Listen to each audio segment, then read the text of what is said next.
Hi, I'm Jim Gabe, founder of Citizen Arts. Welcome to our new episode of In Their Words, What Public Officials Do for Us. This series takes a close look at some of the vast range of people who serve us at the federal, state, and local levels. Why a close look? Because we entrust them with responsibilities and powers that affect our lives in big and small ways every day.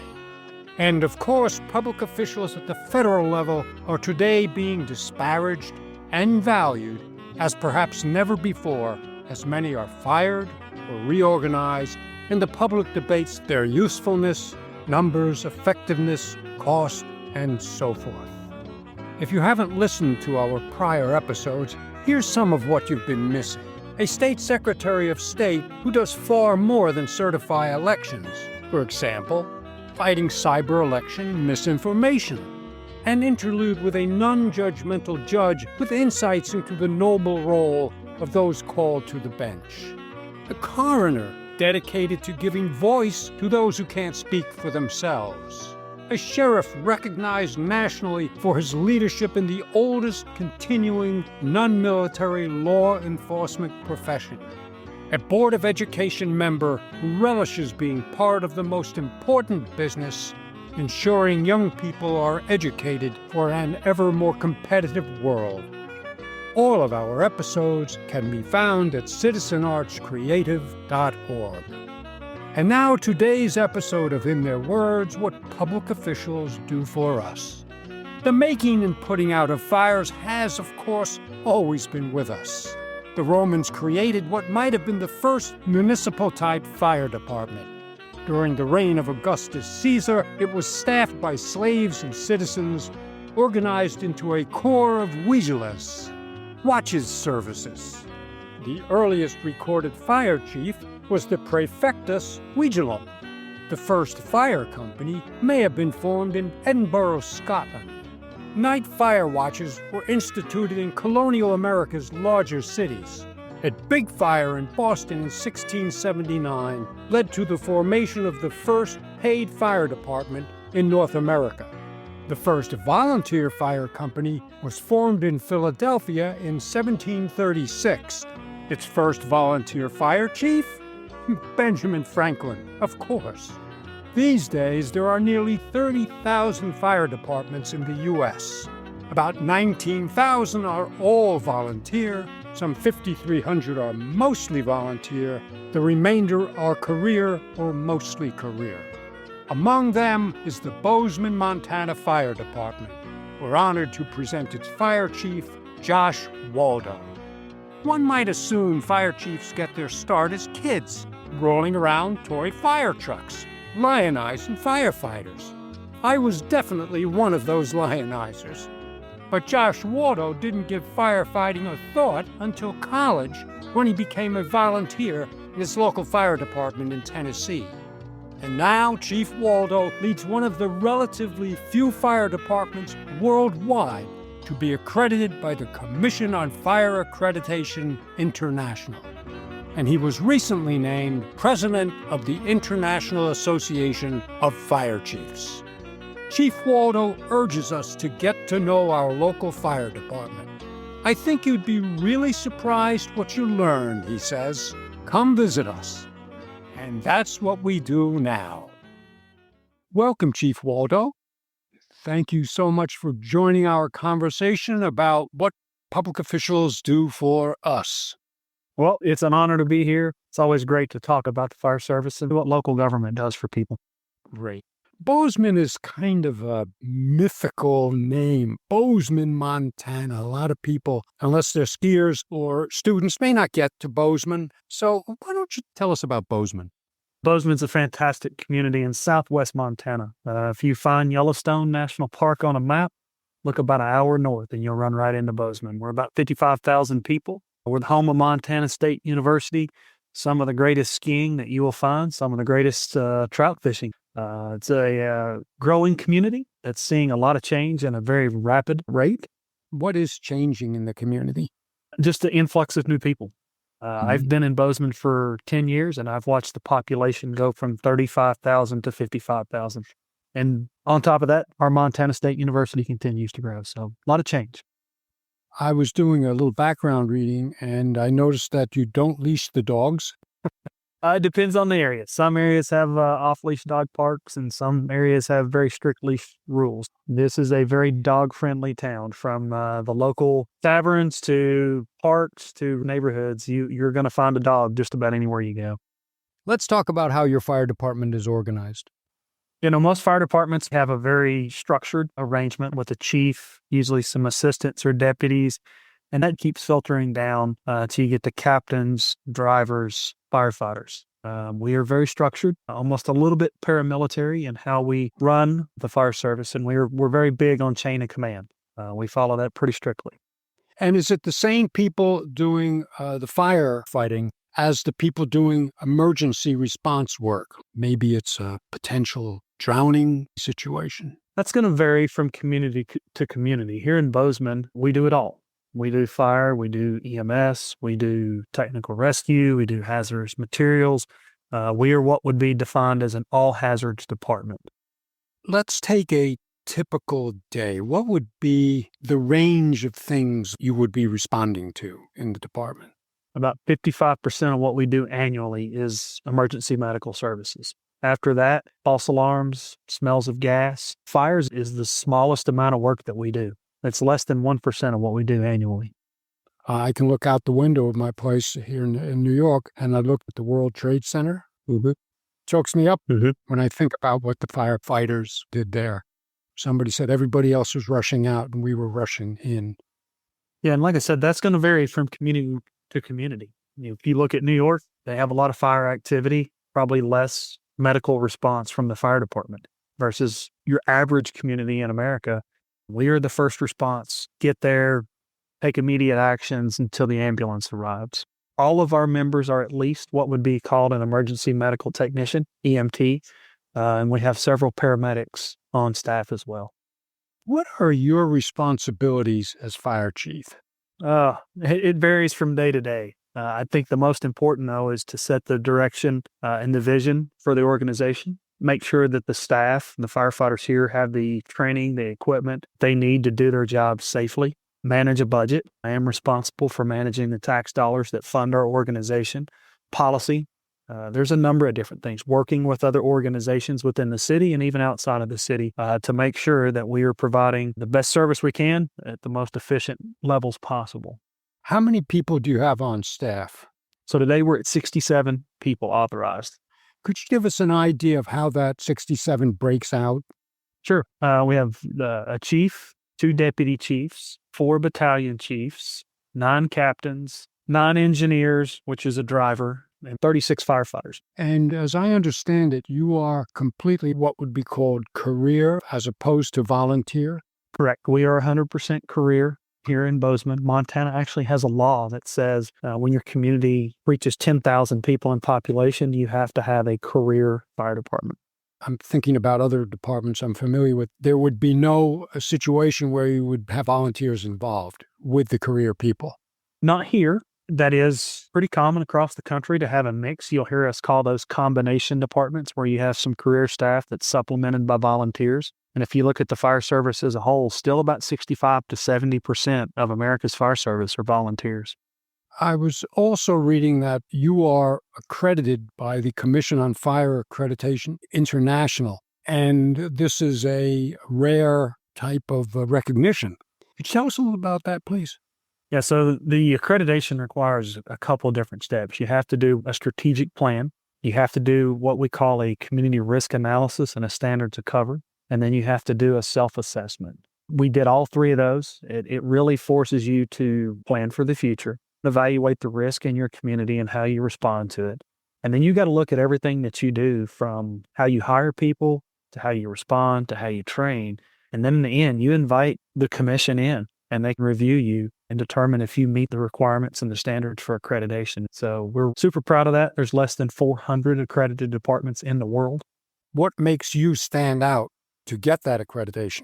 I think it's our people and their commitment to trying to find ways to provide better service, be more efficient. It's really a cultural mindset that we always want to be better. It's the pursuit of excellence. That's what accreditation is. I think we all would agree that you'll never get excellence. That's why we call it pursuit. We're always looking to get a little bit better every day. You know, I'm one of those guys who, when he was a kid, had the fire trucks and wanted to be a firefighter. I'm curious when you first started thinking about perhaps being a firefighter. I was not that kid who grew up wanting to be a firefighter. It was not in the cards for me. I was home from college. I was 19 or 20, and the local volunteer fire department responded to a car wreck in front of my house. Thought that looked pretty neat. A couple nights later, they had a fire up the road. I went up, watched them again, and my uncle was a member of that volunteer fire department. And he said, if you're going to show up, you might as well just come join. And so I joined the organization in 2001, and I never left. Where was that? I was in Eastern Tennessee at that point. It was Marlow Volunteer Fire Department where I started. And it wasn't until then that the light bulb went on and you thought this might be where I belong. Yep. Never had that in my brain as a kid growing up. What was it about you that enabled you to build this career as not just a firefighter, as a leader in the field? I've had a tremendous amount of mentors, a tremendous amount of people who saw something in me, and they put me in positions, they give me opportunities to get to where I am today. What else was involved in preparing Josh Waldo to become a fire chief? What kind of special training did you have? I realized I wanted to progress in leadership in the fire service, and I needed more education to do that. So I went back to school, got my master's degree, have been to the National Fire Academy, have been to state fire academies, various conferences. And then again, it goes back to those mentors along the way who have helped and have remained available when something comes up and you need to kind of fall back and ask some questions. So it's a combination of education, training, and really good mentors that help you get into leadership roles. Tell us about the National Fire Academy. You were in the Executive Fire Officer Program. What does that entail? So the National Fire Academy, it's located in Emmitsburg, Maryland, and it provides all types of leadership training for fire service leaders. The Executive Fire Officer Program, when I took it, was a 4-year program.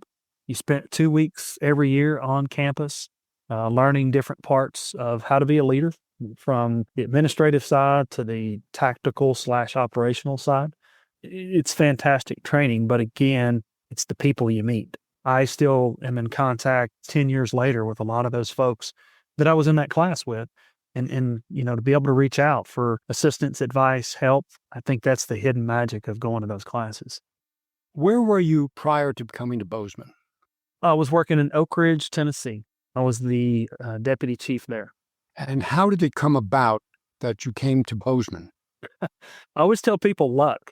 I was looking for an opportunity to be a fire chief. And, at first it was, do you want to move one city over, one county over? And once we decided, let's move anywhere we want, we started looking, and the job came open in Bozeman, and been here almost a decade now. And like I say, I feel like the luckiest person in the world to get to work here. When you came to Bozeman and you interviewed, who's interviewing you?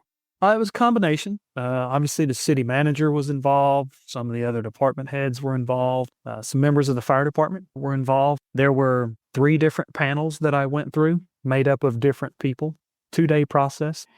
In your daily work, how much interaction do you have with, let's say, the city council, the mayor? I don't have contact every day with the mayor or the city manager, and that's a good thing. That usually means things are going okay. We share a building with the police department, though, so I see the police chief just about every day.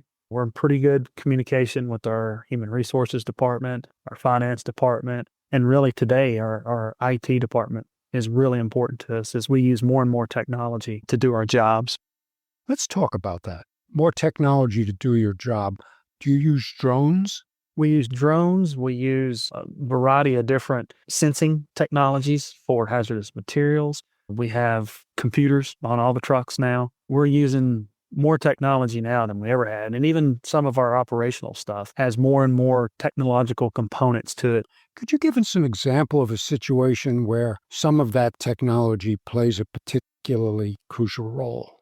I'll use the example of the drone. That has been a game changer for the fire service to be able to get that aerial picture, particularly if you've got thermal capability so you can do the heat sensing, whether we're talking about looking at a building that's on fire from the sky to trying to locate someone who is lost. Having that ability to see that aerial perspective has changed, our abilities tenfold.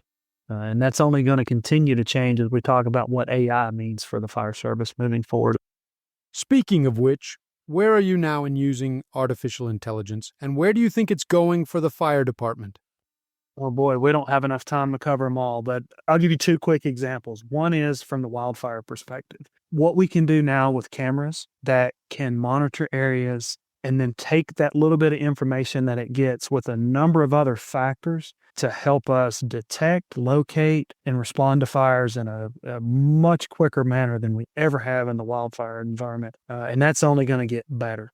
The other one is the ability to analyze and predict. We've got tons of data in the fire service. We're okay at it. I won't even say we're good at how we analyze it and use it to make future decisions about fire stations, deployment, et cetera. AI is going to change all that for us because it's going to be able to look at data, history, probability, and a number of other factors. And it's going to impact us 20, 30 years down the road about what do we send? How much do we send? It's going to be a game changer for us.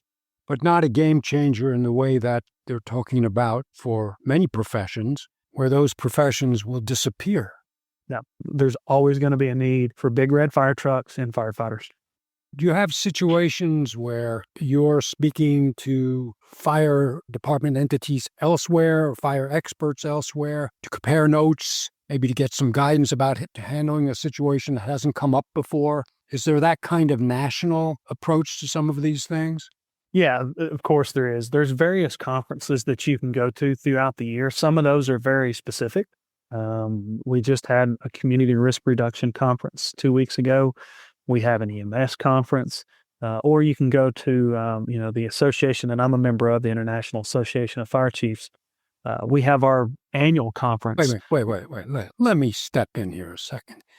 You say you're a member of the International Association of Fire Chiefs? That is correct. The president of the International Association of Fire Chiefs? I'm currently the president. It's a 1-year term. It's the opportunity for fire service leaders, not just chiefs, from around the country to come together and kind of have that information exchange and knowledge share. What are some of the biggest changes, in addition to technology, that the fire service industry has seen in recent years? Technology aside, we have emerging threats. Wildfire is a challenge now that continues to grow. We used to think wildfire and everybody said, okay, that's a California problem or a Washington or an Oregon problem. And it's not. You've seen fires now in New Jersey, Pennsylvania, the Carolinas, Tennessee, Florida. Wildfire is a national problem. We have a tremendous problem there. Is this because there's just less moisture, less rainfall, and the land is drying out? It's a number of different things. We can talk about, we'll call it what it is. It's climate change. There is something going on out there that's impacting the drought, the amount of rain, you name it. Forest management, it's another hotly debated topic about how we should manage forest. So there's a number of different factors that are playing into it, as well as we have more and more people who are building in what we call wildland-urban interface. So the threat maybe is not coming to us as much as we're going to the threat now as we build more homes in that interface area. Is there a water shortage in your neck of the woods? The short answer is yes. We have a number of different restrictions in place here to help preserve our water. We're heavily dependent on snow melt, so we have to manage what we have here.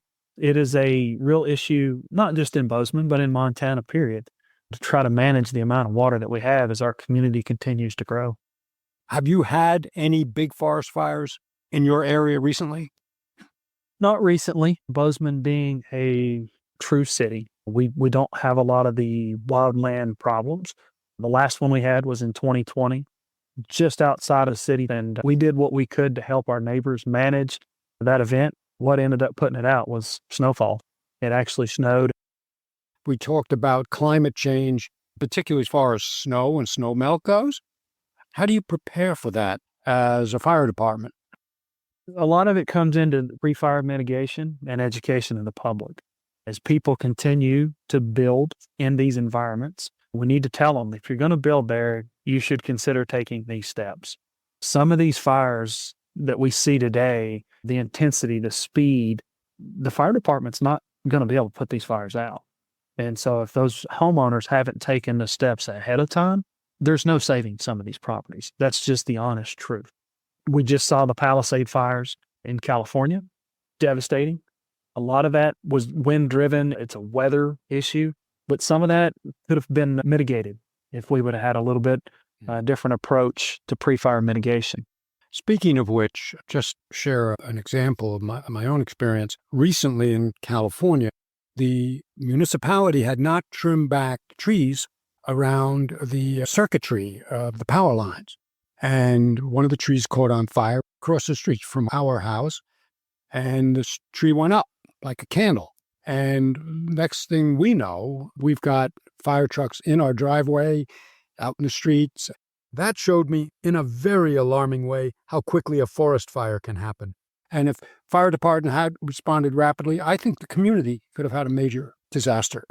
Yeah, and think if you had a super windy day, the embers off that tree are getting blown all across the neighborhood. How do we address things like that? Well, if we're already there and the power lines are there and the trees are there, the fire department's got to work, whether it's your public works department, your forestry department, whoever's handling that, to make sure that they understand the importance of why you need them to make sure that those trees are trimmed back and they're not in those power lines, or even working with utilities. If we're talking about new communities, that's where we got to talk to the planning department and the building department. How do we get those utilities underground? How do we get them to where they're not in the trees? We're not having to worry about down power lines. That's something that my wife and I have wondered about. How come, and we assumed it was a financial thing, how come power lines aren't more and more going underground? Because we live in a fire hazard area and very close to a very bad one. Every time the storms come in, the fire department is out there, and it almost always is related to power lines in the trees. That's causing outages that can last for days and fires. Cost is a big part of that. Obviously, it costs more to put utilities in the ground than it does to hang them on a pole. Also, in some situations, you may not own the property that you need to put power lines underground. I drive around Bozeman here, and for the most part, particularly in the newer parts of town, they're all underground. Some of the older parts of town, you're still going to see poles. Chief, can you think of a particular event in Bozeman that underscores the value of the fire service? For me, it's what we do after the event that really sets the fire service apart. We're going to show up and mitigate whatever the problem is. Whether you've had a fire, you've been involved in a car accident, you've had a medical emergency, we're going to fix all that. That's why you call us. It's the stuff that we do afterwards. Now that this person or family has experienced maybe their worst day ever, it's taking those steps to go above and beyond to make sure that your neighbors are taken care of. It's offering assistance in finding housing if their home's been in a fire. It's offering to give them a ride to the hospital that their loved one just went to in an ambulance. It's the little things that set us apart. That's a very good segue to my next question, which concerns the sorts of people you want in the fire department and the guidance you can give people who might be young Waldos just starting out about how they should comport themselves to rise up in this work. I always say when we're interviewing for new firefighters, we're just looking for good people. I'm not real interested in their experience in the fire service. I don't care if they've ever been on a fire truck. I can teach people the skills to be a firefighter. What we can't necessarily teach people is the empathy that you need, the drive and the desire to want to help people and be a public servant. We don't have a class for that. There's no textbook for that. There's no training I can send you to. So trying to find those people that already have those qualities, those traits in them, and then teaching them everything else is where we come from here in Bozeman. We want people who come to work every day because they want to help the community and they want to serve. Of course, it goes without saying there's a danger factor in this work. You never know what's going to happen. How do you prepare a firefighter to deal with these situations? How do you judge whether a person has the character to handle them?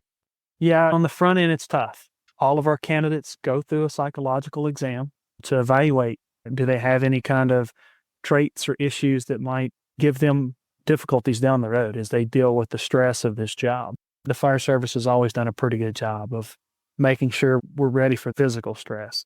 What we're getting better at finally as a fire service is the mental side of it, of understanding what we just saw, what we just handled. It's not normal, and it's okay to not feel normal after those calls and talk about it, seek assistance. So yeah, if you look in most fire departments today, including ours, we have what's called a peer support team, and it's members of the organization who are available to talk to other members about calls they've been on, struggles they might be having. And then we take that on up to, we have licensed clinicians who are available to our members in the event that they've had a stressful situation. Policemen are not always policemen. There are a lot of police women out there. Is that happening in the fire field? It is. In fact, you won't hear me say firemen anymore. We're firefighters because we have men and women here in the Bozeman Fire Department. And we are starting to see nationally more females coming on to the job, which is fantastic because there's tons of extremely capable, high-performing females out there. Some of the best fire chiefs in this country today are females. It has been a recent change here in Bozeman. This department was founded in 1884 and didn't have its first female employee until 2016. Wow. So it took us a long time to get here. As you look at our roster today, it's still a heavily male-dominated position, but you're starting to see a shift of more and more females come onto the job. What's the scope of your interaction with the schools? So the school district here in Bozeman is one of our best partners in terms of cooperation and educational opportunities. We're in the schools doing educational programs for the kids. We're going to talk about fire safety, but we're also going to talk about career opportunities in the fire service. Most people ask me, I bet you recruit a lot of people from Montana State. And I'm like, actually, we don't, because those kids have already figured out what they want to do. We're trying to identify them in high school so that we can maybe help them get pointed towards the fire service a little bit sooner. Would the typical candidate have just graduated from high school or have a college degree? Is it somebody who hasn't completed high school? If you say that the most important thing is character, how much does a degree matter? It gets them some points coming in the door. I would say 75% or better of our candidates have some form of higher education, whether that's an associate's degree, a bachelor's degree. It's more and more common to see folks who have some type of education coming into the fire service, and whether their education is fire service related or they went to school and they've tried something different and they ultimately come back to the fire service. If you look at police departments, they will often reflect the demographic of the community they serve. The fire department seems to be largely a profession, and in some cases handed down from generation to generation, of white males. As head of an international association, I'm curious whether you're seeing that changing? I do think you're seeing a change, and I'll point to us as the example of we are still very heavily a white male organization, but as I told you earlier, our female numbers have increased. The diversity in Bozeman is not tremendous, but I will tell you that we're probably more diverse than you would see in our community as a whole. I think nationally, if you look at the trends and the changes, you'd see the same thing. And some of the stuff that the International Association of Fire Chiefs has done is hopefully helping with that. We have we call it the IDELT program.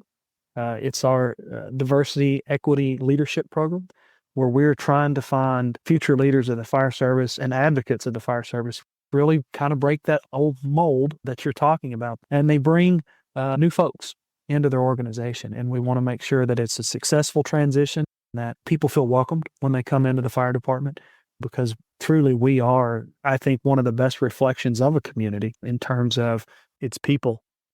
I have to ask you this. Do firefighters still slide down the pole? Not as much as they used to. A lot of ankles and knees and back injuries were a part of that. But even so, it's more important about how fast we can get out the door. So the days of seeing 2 and 3-story fire stations are going away. You'll still see them in the older stations across the country, but even here in Bozeman, when I got here, we had a pole. We've moved out of that station, and now everything's single level so that it's less likelihood of injury and it's a little bit faster getting to the truck. Let's say with the snap of a finger, you could change one thing about fire and emergency service. What would it be? I wish we would be more open to change sometimes. Our traditions in the fire service are some of the greatest out there. They make the fire service what it is. And so there's some of those traditions that I would never want us to let go of. There's some things that I do wish we would take some input, look at differently. I've always been a person who's willing to try something different. And I've taken a lot of funny looks for, why are you going to do it that way? Somebody has got to go first. I think there's some things that we could look at differently that could help us from a safety standpoint, an efficiency standpoint. But sometimes our greatest thing, which is our tradition, can get in our way. Can you give me an example of that? Sure. Our operational tactics would be some of the easiest ones to point to. A lot of studies have been done by Underwriters Laboratories, Fire Service Research Institute. A lot of stuff was done by the National Institute of Standards and Technologies that showed maybe the way that we were doing things and had been doing things wasn't the best way. But change is hard sometimes. And so there's resistance. There are departments or individuals who just will not embrace some of the new ideas because it's not the tradition. It's not the way they came up in the fire service. What would be a new idea? Well, from the research, there was a lot of talk about how we applied water to a fire, where we applied water to a fire, when we applied water to a fire that did not match what we had done for previous years. It's been difficult for folks to make that change, even to change some of our equipment. You could show anybody a silhouette of a fire helmet, and they would know immediately what that is. And I will just tell you that the traditional fire helmets are not comfortable. They are heavy, and there are better options out there, but it's our tradition. That's the helmet that we wear. Seems like a really small example. If you want to talk about what provides you with the utmost level of safety, comfort, the traditional fire helmet is not it. If you look at the fire helmets that you typically see out west in California and whatnot, more of a plain style, not as heavy, probably not as popular. And if you really want to cause some controversy in the fire service, talk about what the Europeans wear. That will really stir some American firefighters up because it is very much different. But if you ever put one on, they're pretty nice. I think I've seen those. It's more like a helmet, isn't it? Yeah, I always joke it looks like a Darth Vader helmet from Star Wars. But it's lighter. I think it fits better. It provides, I think, a better level of protection. But if I went out and got in my vehicle right now, I still have a traditional fire helmet that was issued to me. Chief, this has been so great. We appreciate your time. You've been so forthcoming. Is there anything we haven't covered that you want to make sure you put out there for folks? Yeah, I want people to know it's your fire department. Go visit them. Go talk to them. Go ask them questions. We serve you. And if you're in a community that has a volunteer organization and you have some kind of interest to serve, every one of those fire departments has a role that may not be a firefighter. We have folks who may just drive the trucks. We have people who might just help maintain the stations. So get to know your local fire department. I think you'd be really surprised what you'd learn. Final question. What have you learned about yourself doing public service that really goes to the heart of where people are in their most trying moments very often? I think it's twofold. I never thought I would be in a job that allowed me to help people like I do. The amount of satisfaction that I get day in, day out, whether it's on an emergency or even just in a conversation with someone from the public and hearing I was able to make their day better. I never thought I would get such satisfaction out of those kind of opportunities. And as a fire chief, I never knew how much enjoyment I would get out of watching my people succeed. Whether that's a certification, a training, or being good at their job on a call. If I felt like I've had something to do with that, I think that's probably the best day I can have right there. Oh, can't top that. Chief, that was beautifully said. The kind of work you do is a gift that you somehow got steered to it. To spend a lifetime doing the kind of work you do seems like a life extraordinarily well lived. Sure, it has its headaches and challenges, but overall, how can you beat this? Greatly appreciate it. We wish you the very, very best. And the best of fast-growing, dog-loving Bozeman. Maybe I'll be lucky enough to ski out there someday. Love to stop by the firehouse and say hi. Sounds great. Have a great and safe day. Thank you. Have a great day. There you have it, dear listeners. The latest episode in our Citizen Arts series, In Their Words, What Public Officials Do for Us. We hope you found our conversation with Bozeman, Montana Fire Chief Josh Waldo enlightening. And we hope you'll join us for upcoming episodes with the likes of mayors, city planners, tax collectors, U.S. Congresspeople, and historic public cemetery superintendent, and many others. On behalf of Chief Waldo and my Citizen Arts colleagues, heartfelt thanks for tuning in. I'm especially grateful to Jill Gabe, our executive producer, and Jeff Lewis, our producer and technical guru. Citizen Arts is dedicated to presenting information, analysis, and constructive opinion about matters of civic importance. We're a not-for-profit 501c3 organization. Your interest and support of our work are greatly appreciated. Please take a moment to subscribe to this podcast. We invite you to join the conversation. Check us out at citizenartscreative.org and let us know what you think. And always, please stay healthy in mind and body, wealthy in goodwill, and wise in action.